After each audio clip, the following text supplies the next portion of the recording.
Okay. ठीक है।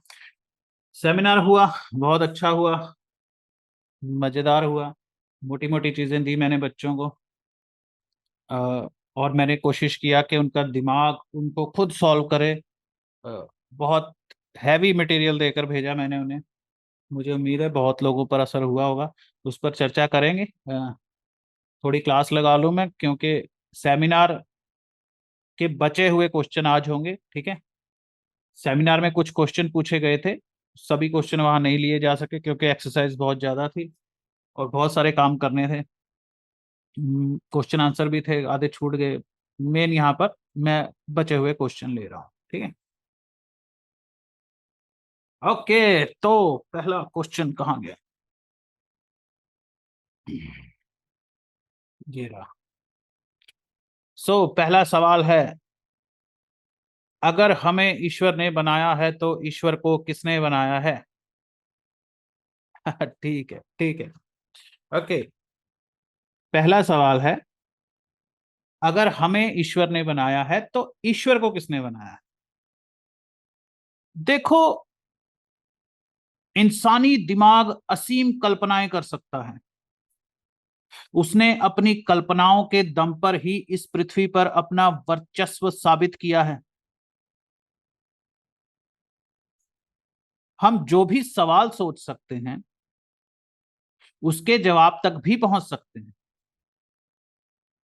ऐसा लगता है जैसे हम उसी सवाल के बारे में सोच सकते हैं जिसका जवाब पहले से मौजूद है। लेकिन फिर भी दर्शन शास्त्र एक ऐसा विषय है जो इंसान की कल्पनाओं पर भी सवाल उठाता है। एक सवाल जो सदियों से जैसे का तैसा ही खड़ा है कि अगर हमें ईश्वर ने बनाया है तो ईश्वर को किसने बनाया है? अब ये पूछने वाले भाई साहब अगर सोच रहे हैं कि इन्होंने बड़ा भयानक और अजीब सा सवाल पूछ लिया है, तो ऐसा नहीं है। जब से विचार इस पृथ्वी पर आए हैं, जब से ईश्वर का सवाल आया है, तब से ये सवाल वहीं खड़ा है। दुनिया भर के विचारक इस सवाल पर आकर रुक जाते हैं। देखो, अस्तित्व के अस्तित्व का सवाल 3 चरणों में आता है। पहला चरण, ठीक है, अस्तित्व का सवाल 3 चरणों में हमारे सामने आता है। पहला, हम कौन हैं?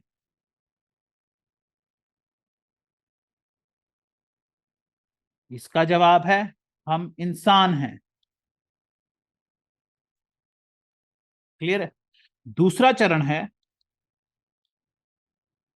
हमें किसने बनाया? ठीक है, इसका जवाब है, हमें किसी बहुत ही बड़ी शक्ति ने बनाया है। बड़े ही बुद्धिमान, वो परम पिता है, वो महाशक्तिशाली है, उससे ज्यादा बुद्धि किसी में है ही नहीं। उसने बनाया है, हम उसे ईश्वर कहते हैं। ठीक है, हम उसे ईश्वर कहते हैं।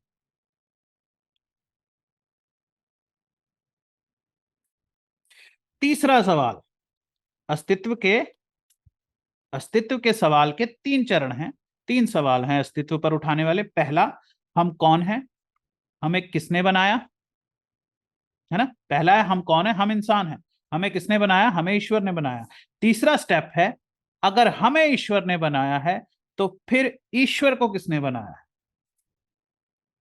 अब तुम सब लोग जो क्लास लगा रहे हो, जो कहीं भी सुन रहे हो, थोड़ी देर अपने आप को फोकस करो, आंखें बंद करो, ध्यान लगाओ, जो मर्जी करो, लेकिन इस तीसरे चरण पर आओ।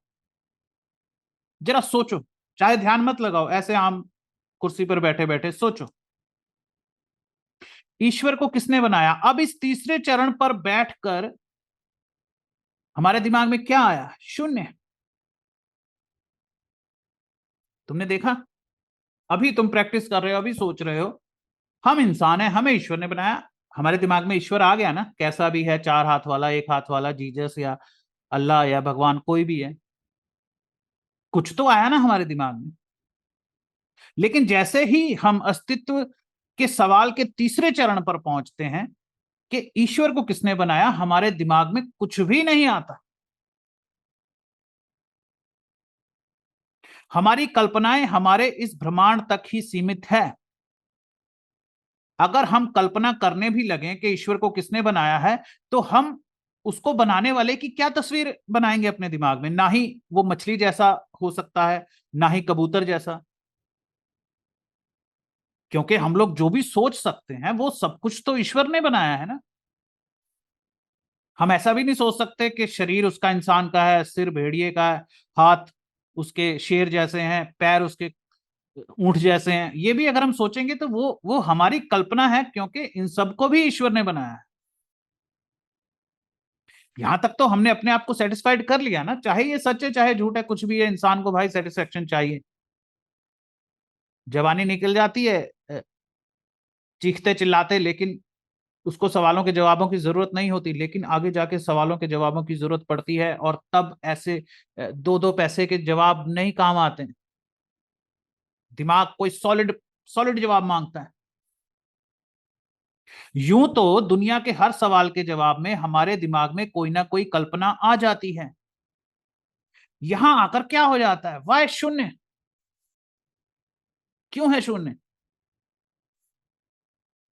हम लोग वैसे भी तो कल्पनाओं के दम पर ही हमने केमिस्ट्री, फिजिक्स और मैथमेटिक्स के अद्भुत फॉर्मूले ढूंढ लिए हैं। हमने ऐसी ऐसी चीज ढूंढ ली है कि पुराने लोगों को यकीन नहीं करेंगे कि हमने ढूंढ ली है। वो सोचेंगे तुमने कैसे ढूंढ ली, लेकिन हमने ढूंढ ली, क्योंकि वो ब्रह्मांड में मौजूद है और ब्रह्मांड को ईश्वर ने बनाया है। अब ईश्वर को किसने बनाया? शून्य।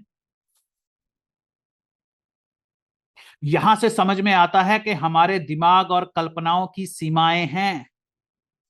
ऐसा नहीं है कि इंसान की कल्पनाओं की कोई सीमा ही नहीं है। हमारी कल्पनाएं एक सीमा पर जाकर रुक जाती हैं, एक जगह है जहां फुल स्टॉप है। हम वही समझ सकते हैं जो बनाने वाला चाहता है कि हम समझें। जब ईश्वर ने हमें इस लायक ही नहीं बनाया कि हम ये समझ सके कि हमें किसने बनाया है या उस बनाने वाले ईश्वर को किसने बनाया है, तो हम ये जान ही नहीं पाएंगे। अर्थात हम कभी नहीं जान पाएंगे कि ईश्वर को किसने बनाया है। कोई धर्म नहीं जान पाया, कोई संत, कोई अवतार। सब कुछ मैंने पढ़कर और कर कर देखा, आखिरी जवाब है शून्य। बनाने वाले ने हमारे प्रोग्राम को तैयार करते समय इस बात का ध्यान रखा कि मनुष्य अपने अस्तित्व के सवाल के जवाब को ना जान सके। यह भी इस बात का एक सबूत है कि किसी बहुत बड़ी सोच वाले ने, बहुत शक्ति वाले ने हमें बड़ा ही सोच समझकर और डिजाइन करके बनाया है। और उसने वहां पे जाकर ऐसे खुला नहीं छोड़ दिया हमको कि सोचो जो भी सोचो, अनंत सोच सकते हो तुम, सभी कुछ खोज सकते हो तुम, ये भी खोज सकते हो। नहीं, वहां लिमिट है। ईसाई धर्म ने, ठीक है, ईसाई धर्म में इस गड़बड़ को ठीक करने की कोशिश की गई है, और एक टूटी फूटी सी कहानी है कि जीसस खुद ईश्वर हैं, लेकिन देखा जाए तो उनका पिता भी है और वो भी ईश्वर है। ईश्वर का बेटा ईश्वर, जो लोगों की गलतियों की माफी खुद देने की बजाय अपने पिता से मांग रहा है, और ईश्वर पिता अपने ईश्वर पुत्र को बचाने के लिए कुछ भी नहीं कर रहा। और ऐसी गड़बड़ कोई सिर्फ एक नहीं है, और सिर्फ एक धर्म में नहीं है, लगभग सभी धर्मों में ऐसा ही टेढ़ा मेढ़ा सा जवाब है। सभी धर्मों के जवाब एक जगह आकर रुक जाते हैं। धर्म इसका कोई जवाब नहीं देता कि ईश्वर को किसने बनाया है।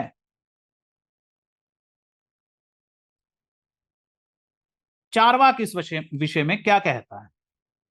चारवाक के मुताबिक इस सवाल का जवाब हमारे लिए कोई मायने नहीं रखता कि ईश्वर को किसने बनाया है। इस बात की फिक्र वो खुद करेगा कि उसको किसने बनाया है। हमारा काम ईश्वर को पा लेने तक है। अच्छा मान लो, है ना, एक बात को समझो।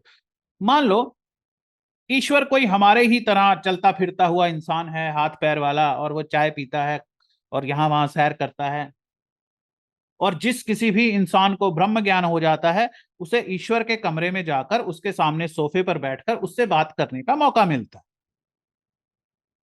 और तुमने या किसी ने भी ब्रह्म ज्ञान प्राप्त कर लिया, तो तुम ईश्वर से मिलने वहां पहुंच गए, तुम उसके सामने सोफे पर बैठे, तुम्हें जहां पहुंचना था तुम पहुंच गए, तुम बड़े खुश हो। अब अगर तुम सामने बैठे ईश्वर से पूछो कि प्रभु एक बात तो बताइए, आपको किसने बनाया है? तुम्हें नहीं लगता तुम अपनी औकात से ज्यादा बड़ा सवाल पूछ रहे हो? मतलब इंसान की सबसे ऊंची, सबसे अंतिम उड़ान, उपलब्धि यही होगी कि जिसे जानना था उसे जान लिया, जिसे पाना था उसे पा लिया। इसीलिए तो संत महात्मा गाते फिरते हैं, है ना?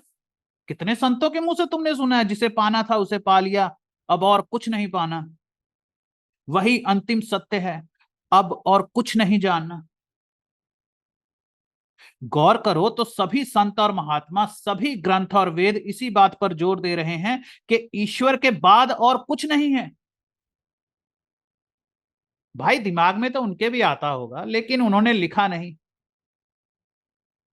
वो होशियार लोग हैं,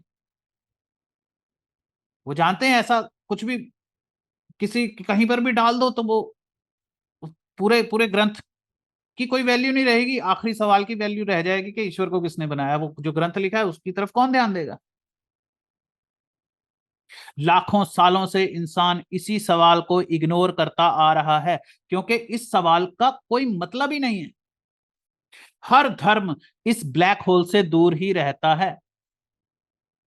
धर्म अस्तित्व के दूसरे सवाल पर अटका हुआ है। तुमने देखा होगा, तुम ईश्वर की तलाश में पहाड़ों पर जाते हो और पहाड़ी के अंत में एक मंदिर होता है, क्योंकि उसके आगे खाई है। मंदिर हमेशा अंत में होता है कि नहीं? ये पहाड़ है, ये खाई है। मंदिर के आगे कुछ नहीं होता।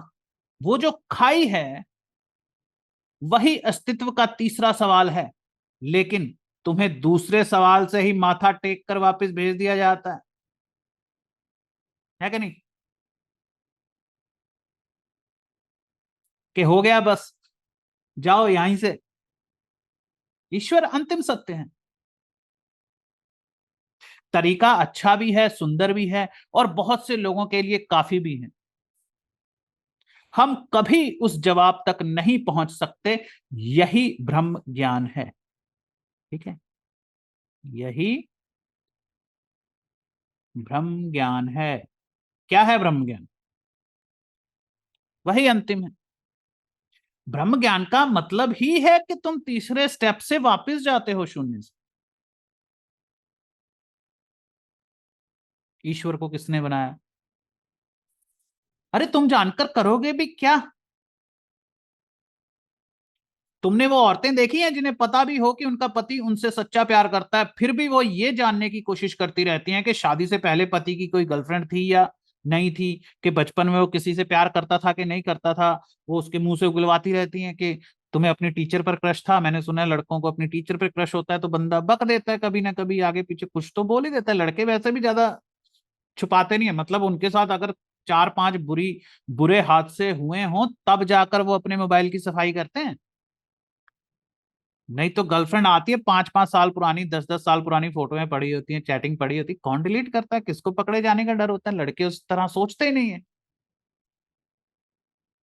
बात यहाँ लड़के लड़की की नहीं हो रही, बात यहाँ हो रही है उन लोगों की जो फालतू की जानकारी निकालना चाहते हैं। ज्यादातर लोग खुद ही अपनी जिंदगी को नर्क बना लेते हैं। वो ऐसी जानकारी इकट्ठी कर लेते हैं जो जानकारी उन्हें नहीं होनी चाहिए।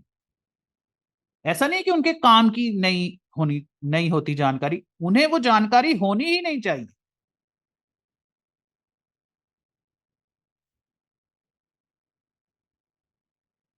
जिन जानकारियों की वजह से वो अपंग हो जाते हैं, गड़बड़ हो जाने का डर उन पर हावी हो जाता है।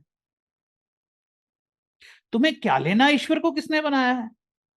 तुम्हें अपनी लिमिट्स रखनी होगी। भाई साहब, एक एक बात को समझो। जिंदगी में आप कुछ भी सोचते हो, कुछ भी करते हो, अगर आपने लिमिट नहीं रखी हुई है ना, तुम्हारे माता पिता भी तुम्हें समझाते होंगे ये बात, लेकिन मैं थोड़े अलग तरीके से समझा रहा हूं कि क्या होता है कि कुछ लोग ना लिमिटलेस चलते हैं। जैसे कोई मुझे आगे कहता है मैं बहुत पैसा कमाना चाहता हूँ, मैं कहता हूँ कितना? वो कहते नहीं बहुत। बहुत कितना? वो कहते हैं मुझे पता नहीं, कहीं मैं कम ना बोल दूं। अरे ऐसा थोड़ी कि तेरे बोलते ही पैसे आ जाएंगे। तुम्हें उसकी एक रकम सोचकर रखनी पड़ेगी ताकि तुम उसको अचीव कर सको कि 1 साल में मैं 1 करोड़ कमाऊंगा, तो तुम्हें पता है कि मैंने 1 करोड़ के लिए मेहनत करनी है। ऐसा नहीं है कि मैं लाख हजार करोड़ अरब खरब टरब कुछ भी, बहुत दुनिया आती है मेरे पास कुछ भी बोलती है। अगर बॉर्डर ना हो तो तुम लोग रोज सैर करते करते पाकिस्तान निकल जाओ। तुम्हारी ख्वाहिशों की, अरमानों की आखिर कहीं ना कहीं कोई लिमिट होनी चाहिए।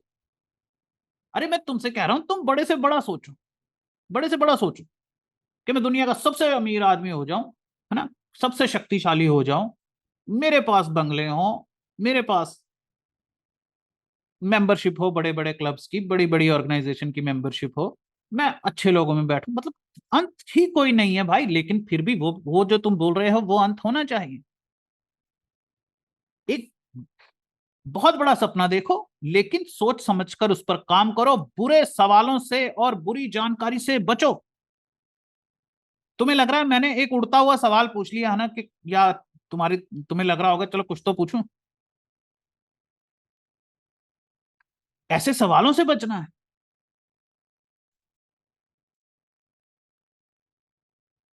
अगर तुम बुद्ध या कबीर जैसे गुरु के पास जाते तो वो तुम्हें अंदर ही नहीं एंटर करने देते। वो बड़े सख्त मिजाज लोग थे, ऐसे नहीं थे वो। तुम मतलब आजकल हमारे सामने देखो, सीधी सी बात है, अब जो है ही नहीं दुनिया में, जिनको लाखों लोग पूछते हैं, तो उनको हमेशा करुणानिधि दिखाया जाता है, हमेशा ऐसा दिखाया जाता है कि बहुत सॉफ्ट और बड़े प्यारे होते हैं और सबको एंट्री देते हैं। ऐसा नहीं था भाई। जितने गुरु रहे हैं सभी बहुत स्ट्रिक्ट रहे हैं, बिल्कुल स्ट्रिक्ट रहे हैं, उन तक पहुंचना मुश्किल, उनसे दीक्षा लेना मुश्किल। वो अपने पास बैठने भी देंगे कि नहीं। अरे सोचो, जो पूरी पूरी पृथ्वी के जो स्वामी है, बुद्ध जैसे हैं, शिव जैसे, इन्हीं पास में बैठने देते होंगे किसी को? अब तो चलो वो तिरोहित हो गए दुनिया से, तो चलता है सब कुछ, ये बड़े भोले थे, बड़े प्यारे थे। ऐसे फालतू सवाल लेकर गुरुओं के पास जाओगे तो वो बाहर से ही कहेंगे भाई 2 साल पहले वहां लगा कर आ, ताकि तेरा दिमाग ठीक हो कि क्या पूछना है क्या नहीं पूछना। अच्छी इंफॉर्मेशन तुम्हें महान बनाती है, अपने लक्ष्यों तक पहुंचने के लिए ताकतवर मानसिकता देती है।